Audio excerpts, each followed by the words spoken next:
May I invite on stage the day in charge, Dr. Ashwini, please. सुस्वागतम.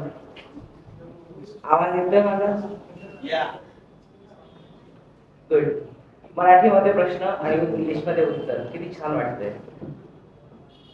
Welcome all my dear friends, my esteemed colleagues, and the pioneers and the legendary doctors in sexology. Welcome to the Oxford of the East, the city of Pune in Maharashtra. They say Pune tithe काय Pune. I don't want to raise your hopes too much, but I'm very sure that we will be able to provide you with such an academic feast based on the background of this beautiful weather in this city and the friendly people and the mix, the number of different varieties of people coexisting, working, studying and enjoying life together in this city of Pune.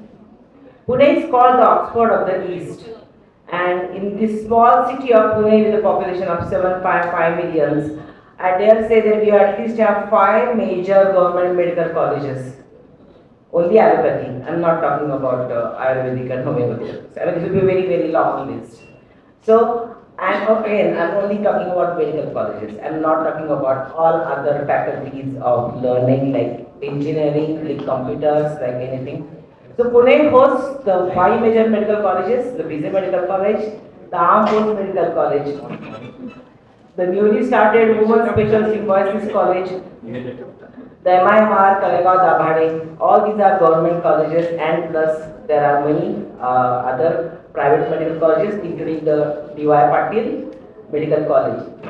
So apart from these medical colleges, there are also a lot of other things to do in Pune.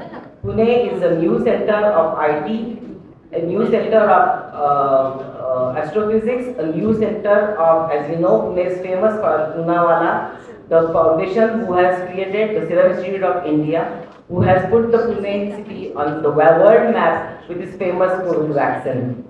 So much, let me end this long list of laurels from Pune. I don't want to raise your hopes up, but I am very confident that we will be able to give you a lot of enjoyment while you are here with your time with us. We are blessed today with all the major dignitaries, the legendary sexologists who have brought in the concept of sexology practice to Pune. When in a place like India, where sexology was considered a taboo, and still major parts of India and Asia are still suffering from a lot of taboos and myths and misconceptions about sexology. When we joined the esteemed branch of this branch of sexology, we were guided by Dr. Anand Sathe, who was the dear friend of Dr. Mahendra Vatsa, and then it was under their teaching that we are the kind of sexologists that we have become today. And then we have formed this organization formed by this Dr. Mahendra Vatsa, and here we are, the best international forum of Indian sexologists. And I'm sure we have a lot to offer to the world, especially attending more and more academic feasts like we are going to have today. Let me introduce the first speaker of today, Dr. Dee Hartmann. Dr. Dee Hartmann is going to bring to us a very different world or the way to look at from what we already know of. I'm sorry. Sorry, ma'am. This is Dr. Dee Hartmann we are talking about. I'm so sorry. She's an internationally recognized author, teacher, speaker, and she who speaks on the treatment of chronic vulvar pain. For over 27 years, she has devoted majority of her private practice to treatment of women with chronic vulvar pain, sexual dysfunctions, chronic pelvic pain, and bowel and bladder disorders. A pioneer in her field, has been a member, fellow, president, and board director for a vast array of organizations dedicated to women's sexual health and pelvic pain, including the International Pelvic Pain Society, IPPS, International Society for the Study of Vulvovaginal Diseases, and the International Society for the Study of Women's Sexual Health, International Society for Sexual Medicine, and the World Association for Sexual Health. Her research and findings are widely published in journals and books. She has been a lecturer and instructor at numerous schools, universities, workshops, and conferences around the world.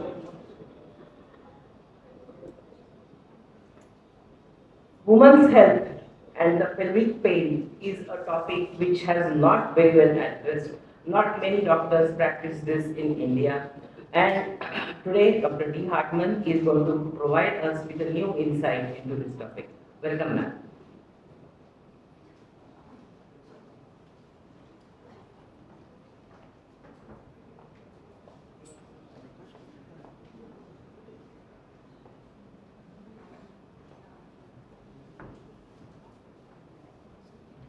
Wonderful. Thank you so much for the wonderful introduction, and to the committee and Dr. CSEPI for entrusting me to come before you as a physical therapist.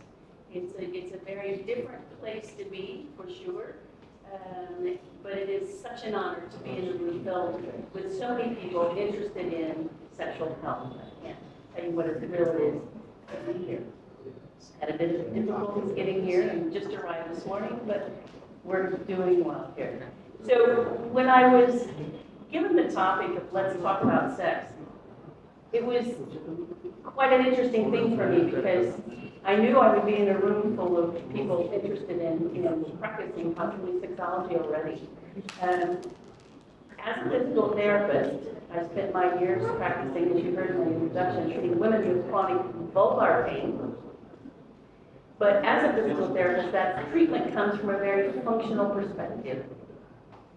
So when trying to decide what this talk was going to be, I decided to make it the same, from a very functional perspective. I'll not talk about hormones, I'll not talk about all the things that you would typically talk about with female sexual function, and this will pertain to female sexual function. So, let's go ahead and get started. Let's talk about sex. I have no disclosures, financial or otherwise. I always thought maybe someday when I grew up I would, but it hasn't happened yet. So, when we get right down to it, before I start, my number one goal, and I have to do this, is I am American. I have American culture, American background. Obviously, that's very different from most of you. My number one goal is that I don't want to at least overly offend anyone. And if you do, please let me know, because that's not my goal. I love discussion, I love differences, I love questions, but I don't want anyone to be offended by my words. So if that happens, please just shout out at the end, tell me I'm being offensive. So, again, when it gets right down to it, what do women really know about sex and how it works? How much do they know about their own functional sexual anatomy? Do they typically just depend on their partners to give them orgasms? Do their partners know what a female orgasm is? Do they know how to self-pleasure, the women? And if they do, how often do they do it? If they do have a self-pleasure practice, do they use it during their partner's sex? And then, in the end, with all of that, they have a history of chronic vulvar pain and sexual dysfunction. I would like to suggest to you that perhaps women don't know what they don't know. If they don't know the first thing about how sexual intimacy happens, where are they to begin? To stumble, to fall, to try to get by and do what they need to do, not really knowing what and how things work. Hopefully with this, I'll give you at least maybe a nugget or two of new information that you can use when you talk to women about the aspect of sex. As part of that, I have spent the last 10 years, I think, or more, really talking about the importance of pleasure. When you think about pleasure, it's kind of a funny word. You say, what's pleasurable to you? It may be sex, maybe the first thing that comes to your mind, but outside of that, this is just a definition of what pleasure is in that organization and their work. So what are the benefits of sexual pleasure? Sexual, mental, physical health outcomes are all improved when a positive sexual pleasure is on board, as well as satisfaction. With sexual satisfaction, pleasure, and self-esteem are on board. Sexual pleasure helps to promote overall well-being and quality of relationships and general life satisfaction. We also know from research that holds even as we age and throughout the life cycle. So I would like to suggest to you that seeking sexual pleasure certainly is a key motivating factor in sexual activity, or perhaps from a functional perspective it should be. But we also know that from a study done by Leanne, that we correlate with a better sexual experience or self-practice. However, what really was the most important was the psychological and partnership factors. And they included, which did correlate, and included an overall importance of orgasm, sexual desire, sexual self-esteem, and open sexual communication.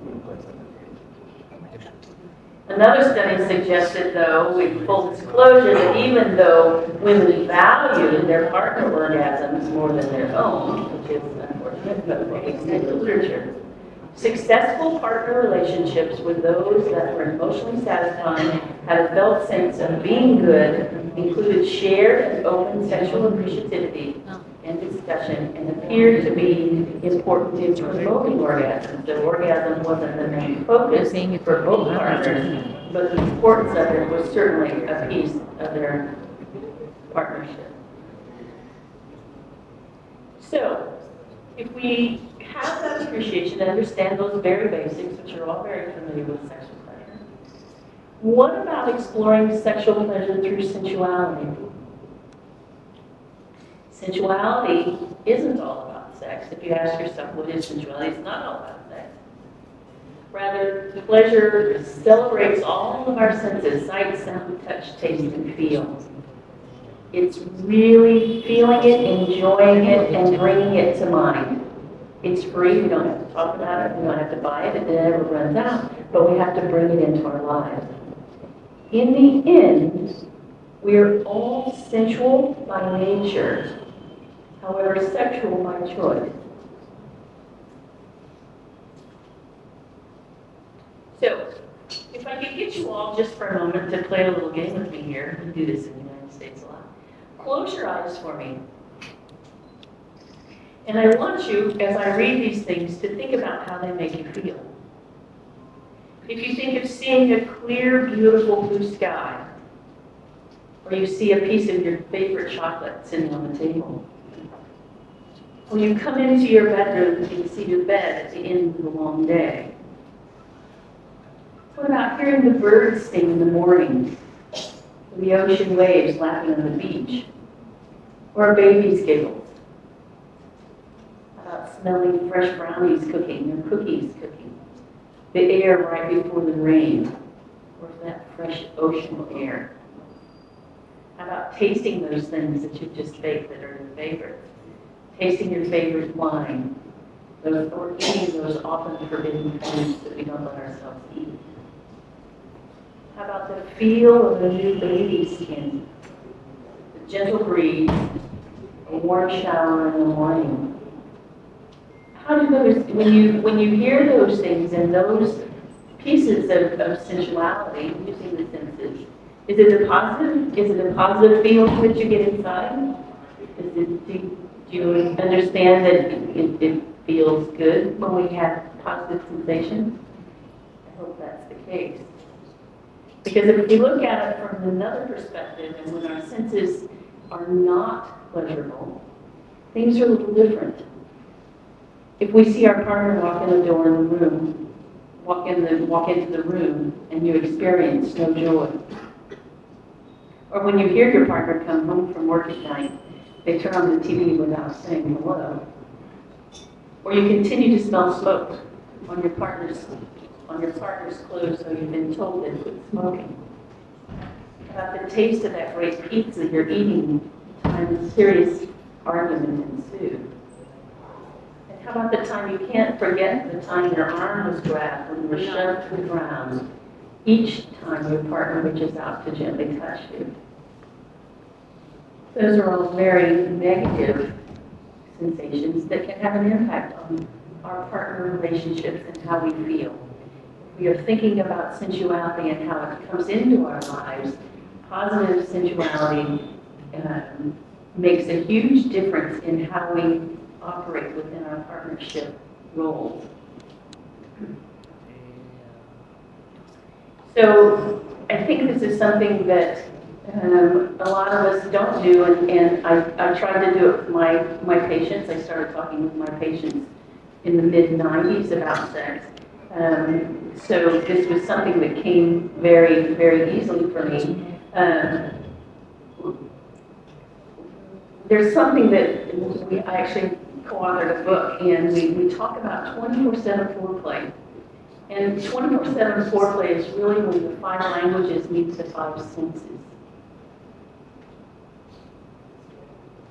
And I have here just a smattering of things that we have involved in the 24/7 foreplay. Just again, because we know relationships in pleasure, in sexual and sensual pleasure, are the most important piece. If we're having a relationship with someone or with them, and we don't have any pleasurable sensations, it's hard to then have those sexual experiences be as pleasurable as they possibly could be.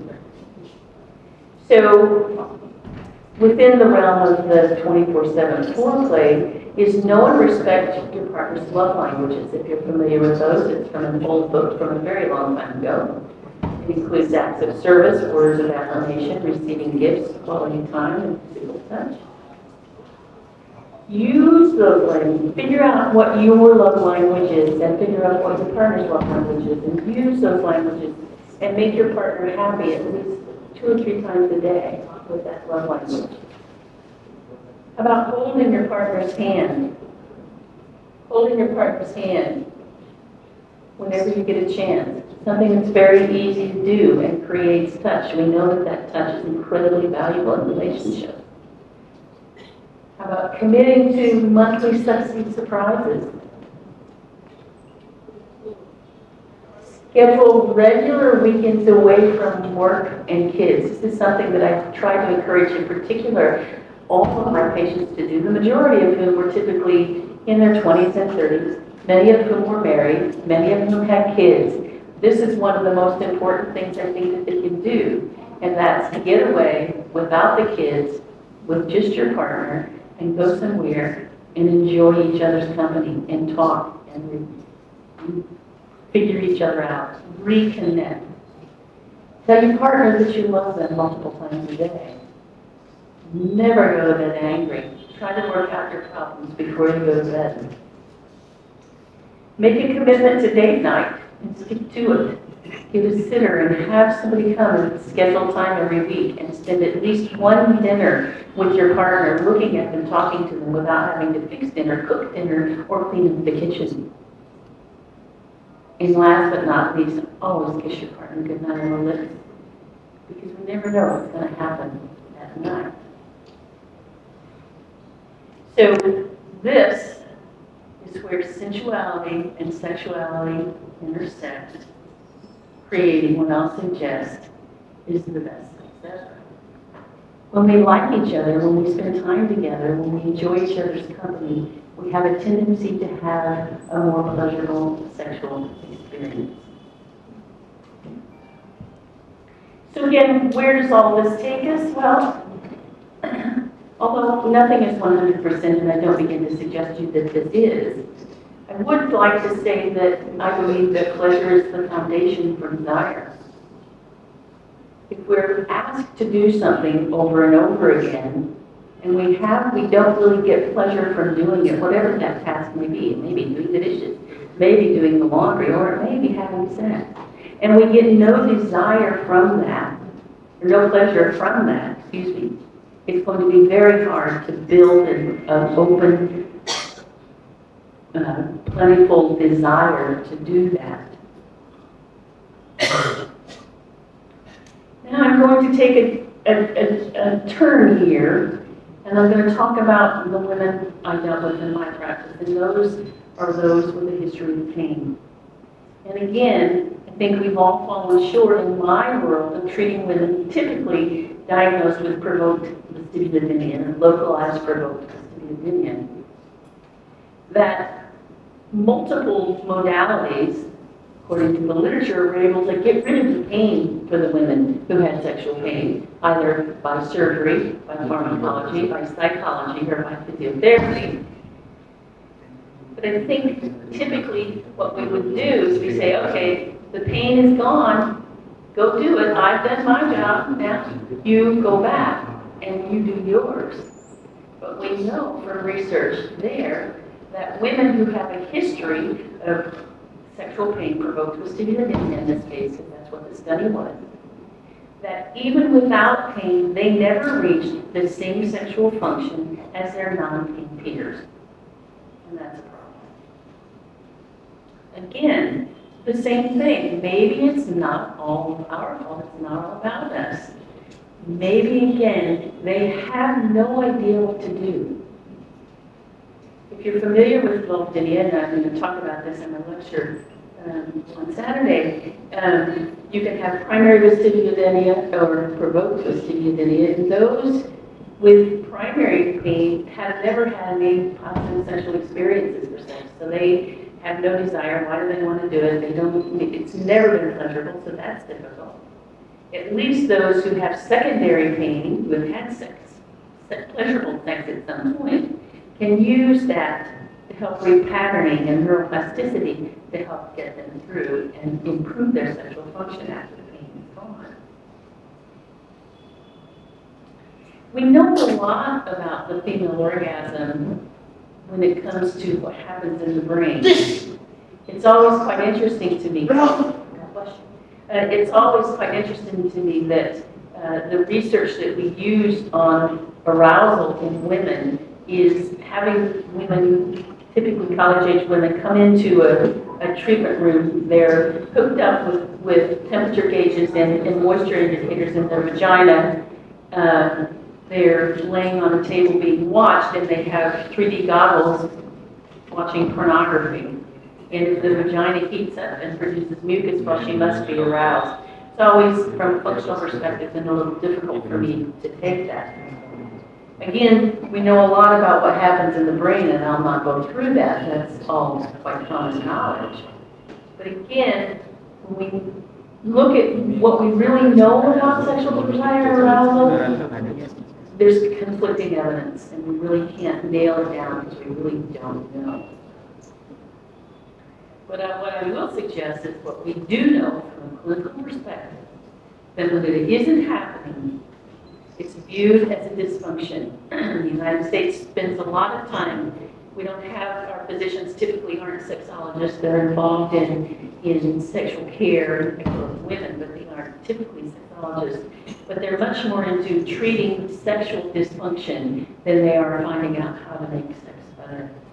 But when it doesn't work, when sex isn't good, when orgasms don't happen, I can tell you it's all my fault. I heard it hundreds of times. I'm broken, I'm not normal, and that's okay. I really didn't want to have sex anyway. So, should we continue with the traditional approach? We're talking about this and continue to suggest that the woman's brain is her sex organ? Or should we use Rosemary Bisson's model of sexuality and that circumferential role, that you can jump into that role of sensuality, sexuality at any point, whether you just want to lay naked with your partner, or you just want to chat in their ear, or you just want to do it, but you don't really want to have intercourse, and that's okay. Is that what we want to do? Or perhaps, should we change and take a look at a more functional approach to how we do this? This is the full of the clitoris. It was just really discovered by Dr. Helen McConnell in Australia in 1991 as to the full anatomy. As a physical therapist, this is where I spend my time now. The glands, clitoral glands is here with the body coming up to the knee, coming down to the legs or the crura on either side of the vaginal opening, with the urethra above that. The vestibular bulb, as you see in this particular drawing, down and bigger on either side of the vaginal opening. What you see in the outline is the labia minora as it comes from the perineal body up and in and forms the prepuce and the clitoral hood. It's certainly a multiplanar erectile organ coming down from the pubic symphysis. It certainly comes from the same embryologic origin as the male penis, but I'll not go on my rant. It's really not just a little penis. There are a lot of things that are very different about it. But what we do know, and here's the male penis obviously, and here is the clitoris, that the corpus cavernosa on the female clitoris makes up the body, the neck, and the crura, and the corpus spongiosus contributes the glands, the paired vestibular bulbs, the infracorporeal residual spongy part, thank you very much, which is the blood flow. So similar, same embryologic origin to begin with, but very different in the end. This was one of my favorite finds in this research that was done by in 2020, where it's using MRI imaging to show exactly the full entirety of the clitoris and where it sits on the pelvis. As a physical therapist, I dealt a lot with this area, pelvic dysfunction and low back pain and hip pain, but to see the positioning was quite interesting to me. You see that the body and the neck, body leading up to the neck and coming down to the crura or the legs can be up in front of the pubic symphysis. This is another picture that gives you a sense of where the whole body of the clitoris lies. This is recent from a book that was just published in 2022 that was, one of the contributors was Dr. Daniel K. Wackernagel, who has done tremendous research in both MRI studies as well as dissection, to really give us the full and most updated anatomy of where the clitoris lies within the pelvis. You begin to get a sense for the suspensory ligament here. As you see, the glands is here, the body is here, the crura come down on either side. But what you see in this that you didn't see in the other picture is that the gland, which is underneath the prepuce, so it's still under the pink tissue, comes back and attaches through this commissure of the vestibular bulbs to create the vestibular bulbs down below. So that the tissue of the crus, the body, the neck, are all erectile tissues and do become firm with arousal.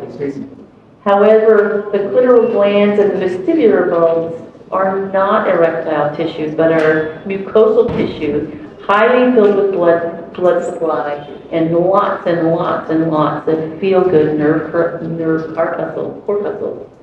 So the more aroused you get, the bigger the clitoris becomes. I have two models here that are actually quite small. Thank you. Two models here that are actually quite small. I forgot my bigger models, which is really killing me. This, if you can see, is an unaroused or an unengorged clitoris. Whereas this is an engorged excited, aroused clitoris. So it's interesting that we have this anatomy and that we can put this together now and to see and begin to be able to talk about how the clitoris functions. Because we know there are nerve endings throughout this entire complex. These are the three suspensory ligaments here. They're superficial, intermediate, and deep. The superficial is an extension of the fascia superficialis above at the mons, coming down all the way down onto the clitoral body. The intermediate layer in purple goes up and attaches, comes down from the abdominal aponeurosis, from the abdominal, one of the layers of the abdominal muscles above, and inserts along the entire clitoral body, so it comes all the way down and out to the sides where it extends out towards the labia majora.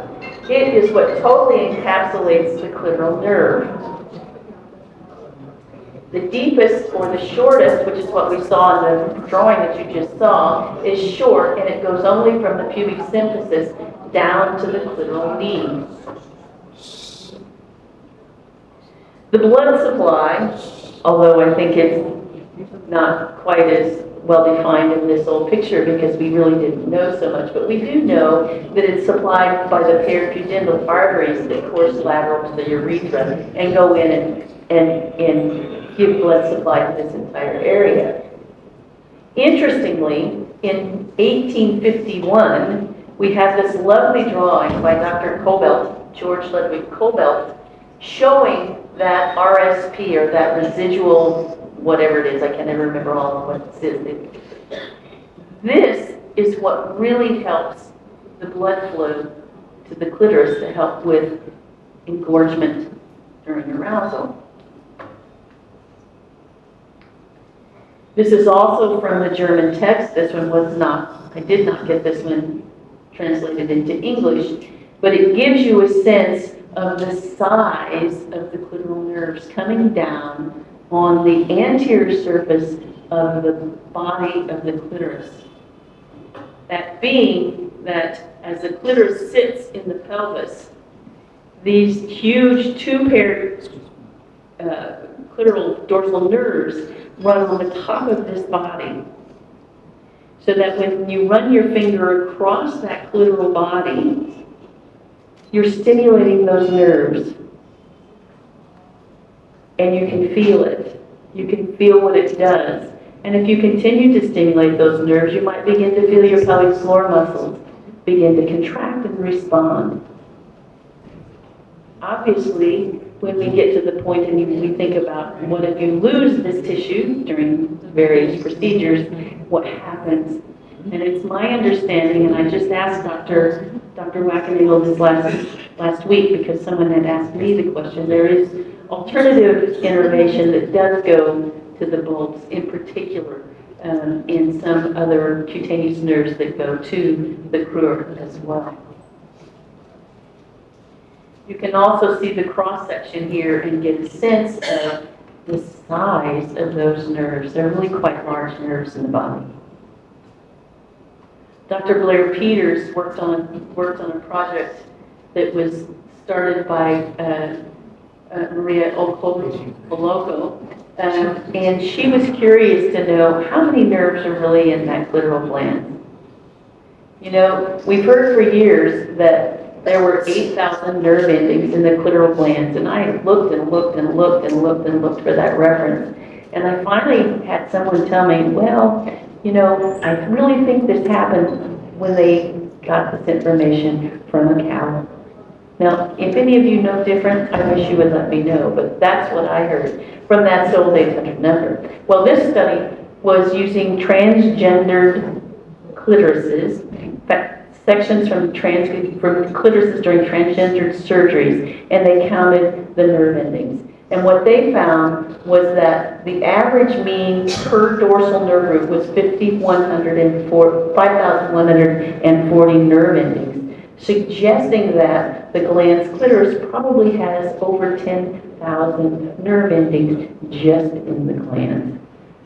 That's a really important point, and it's really good to know, but the point I would like to make is that the rest of the clitoris is also very sensitive to touch and very sensitive to arousal. At least the men's penis has other functions. I mean, it does so much more than a clitoris. All a clitoris does is give us pleasure. Well, interestingly, this was a study that was written by Levin, and it's an older study, but he suggested that if we stimulate the clitoris, a whole lot of things happen that don't happen if we try to have intimacy without clitoral stimulation. There's an enhanced vaginal blood flow and temperature. There's increased vaginal lubrication as well as an increased vaginal partial oxygen pressure.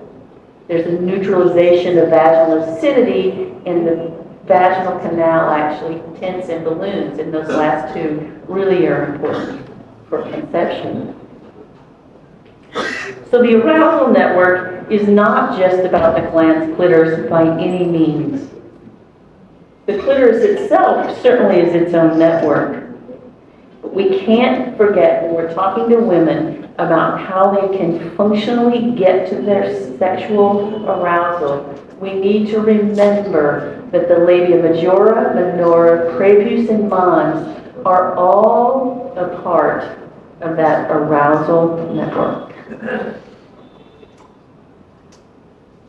This is a quote from Brene Brown. I don't know if you've seen her work. She's done some really amazing things. If we have mysterious powers, if we know how something sacred works, we are obligated to share what we know. Knowledge is power, and power is never diminished by sharing. It's only increased. And I would like to suggest to you that women do not understand their own sexuality, what it is, how it works, how it functions, that can trigger shame, and they're too fearful to ask for an explanation. I would like to suggest that we can help them demystify arousal, desire, and pleasure, that we may empower and encourage them to share with their partners and improve their sexual relationship. So as I end, I would like to suggest to you that I can guarantee you that worldwide there are women who suffer with chronic vulvar pain and sexual dysfunction more times than not in total silence. There are millions and millions of women around the world, whatever the cause. I talked about vestibulousity, but there's any number of causes for chronic vulvar pain and sexual dysfunction, many of whom are suffering in silence. They desperately need our help, our understanding, and our empathy. There are any number of ways that women can get to that pain and dysfunction, including trauma and anxiety, which are two very big components in this whole process. That does not mean that the pain is all in their heads, because we know it can reside throughout all parts of their body. Pleasure matters. If we go through our days with our heads in our phones, or we're thinking about work, or we're not paying attention to the beautiful blue sky, or how wonderful the wind feels, but it only takes that long, that increases our oxytocin, that makes us feel better.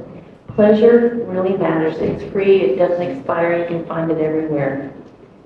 Think about it regularly and work on filling your pleasure bucket on a daily basis.